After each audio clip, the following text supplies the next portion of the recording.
Hello everybody, I'm Gwen Campbell-Mindes. Welcome to Books I Should Have Read a Long Time Ago, desultorily chosen based on how I felt at the time, but really should have read them sooner. Okay, so what I've got today is a book that I should have read sooner because I have a very, very dear friend who was a big fan of the series from which this first book is taken, who recommended them umpty squillion years ago, and I never took a recommendation, and I really should, because not only has she very consistently taken recommendations from me, but our tastes do tend to run very close together in terms of a lot of aspects of fiction. She likes romance novels, and I, for the most part, read romance novels and say, when is the plot going to happen, unless it's a romance novel from, one of those sub-genres of sci-fi romance where there's also a plot. I have no patience for, strict romance, because I spend the entire book asking when the story is going to happen, and when I get to the end and realize that the romance was the story, I feel extremely depressed. But that's not this. This particular book is, Shards of Honor by Lois McMaster Bujold from the Vorkosigan Saga. And the thing about this, aside from this horrendously awful cover, I don't know if this was the original cover or if this is the cover that they came up with for the ebook, but either way, this is awful, and whoever thought this was a good idea should just be something. Somebody should do something, because this is terrible.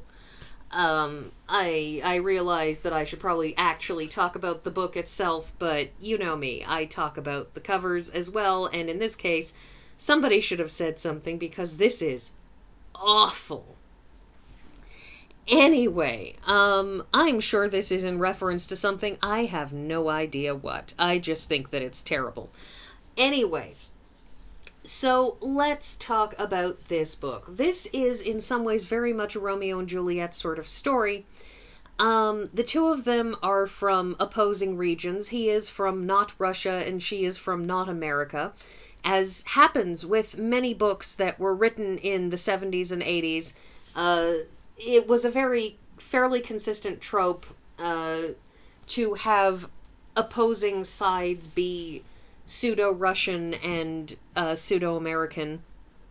You can tell by the sound of the names that they have, and certain qualities and of speech, that it's meant to vaguely evoke the notion of Russia, less communist Russia, mind, more imperialist Russia, but there's hints there. There's this idea of a strange and highly strict and regulated society that is very, very different from the permissive, lax, and much more familiar to American readers' society that you see in the Beta Colony description of things. So the idea is, of course, that you have these two people, and she is a captain in their exploration corps. They're, people who do science and stuff, and he is an actual military officer from a noble family. And what happens is that her team is investigating a planet, and his people show up, and basically things go very badly. But the thing is that when she comes back, that she gets knocked out, and when she wakes up, Aral Vorkosigan is basically sitting there, and it turns out that one of his own people turned on him, which he goes on to explain he kind of expected, because a lot of people very much dislike him, because he's got, this fine, vaguely medieval sense of honor that he insists on following. And so it tends to put him at odds with a lot of people and, various other reasons. And so they're both abandoned on this planet, and So they have to work together to make it to the cache of survival items that the Barrayans had left on that planet however many years before. Anyways, and then his people come, and they get to know each other, they get to talking, they get to being friends. Like, this first section of the book is basically just two people who are shepherding a third. The third, Ensign Dubauer, has been hit with one of the Barrayan weapons, which are... they're sort of nerve disruptor things, and he sort of seems to have had his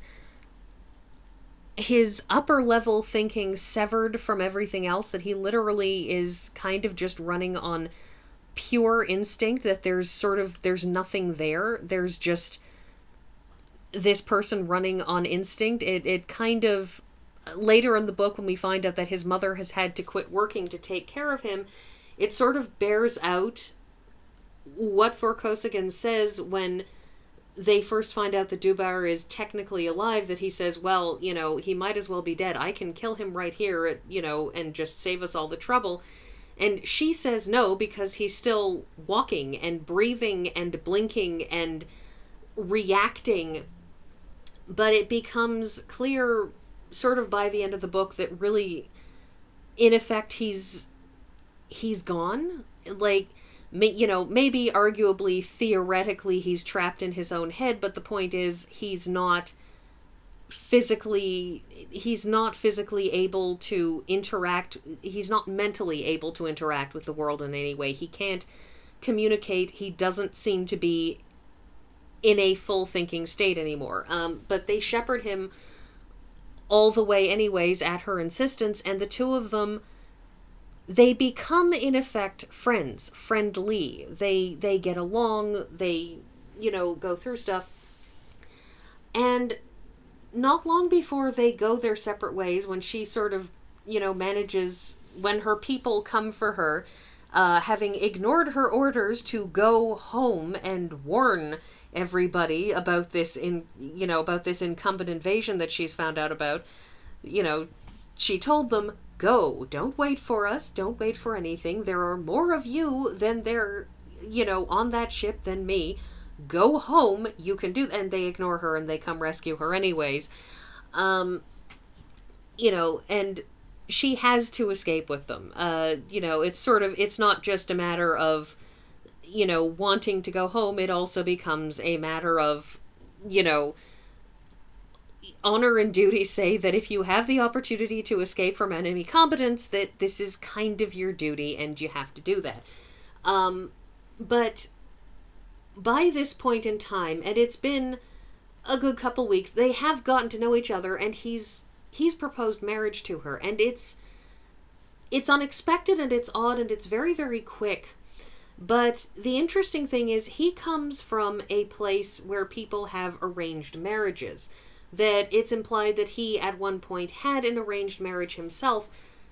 And one gets the feeling, to an extent, that having a couple of weeks to actually get to know somebody and find out you like them as a person is more than most people back where he lives get. Most people of his particular social rank don't get that long to get to know people, and so it's fast, but it oddly feels like it makes sense that he would say, wow, this is a person that I like and respect and get along with and really think I could have a good solid marriage with and I'm interested in romantically. Yeah, we should get married. Because he's never been in a position where that's really even a thought or an option, and the first time that this is, after she has in fact explained to him that this is one of those things that in Beta Colony, where she's from, no, they don't have arranged marriages. You figure it out. You stumble through the way most of us here in the West do. And that, he was at first kind of baffled by this, but her having floated that idea sort of brings him to want this and to propose at that point.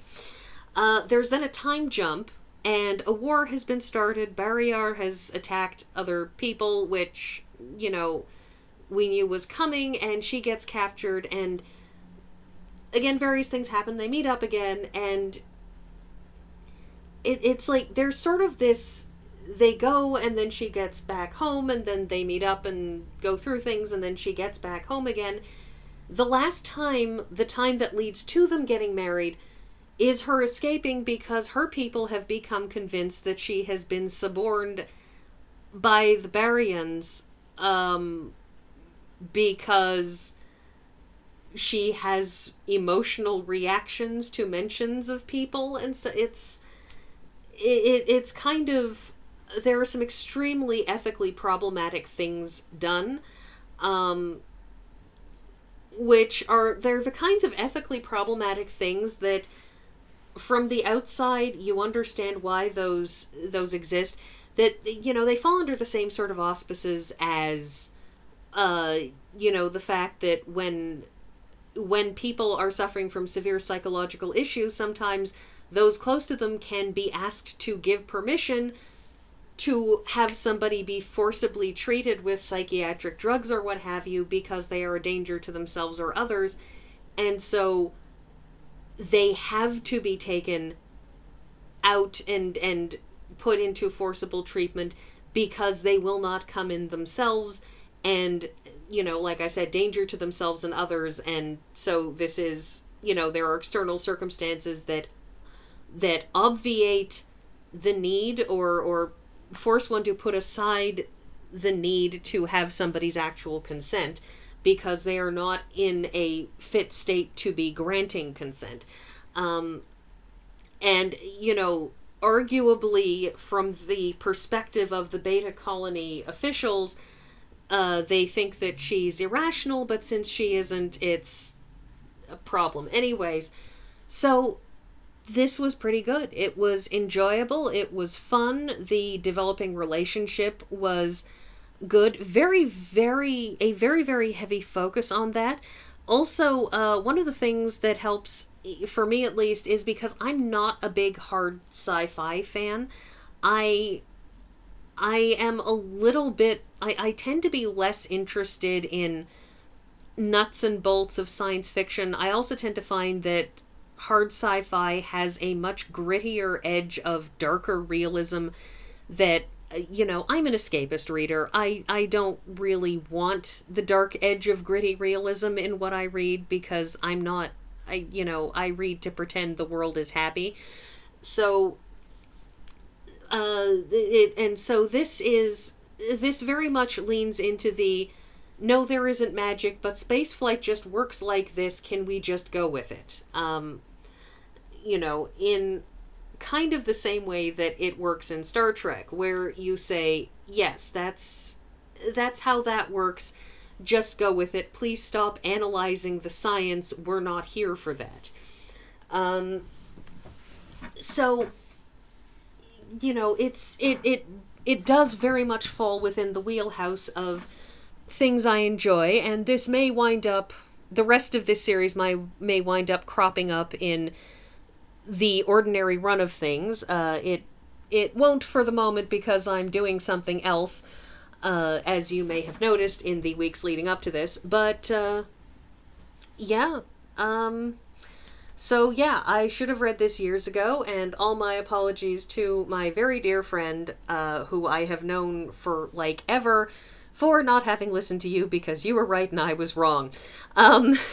So, yeah, that's everything, and I will see you all next week.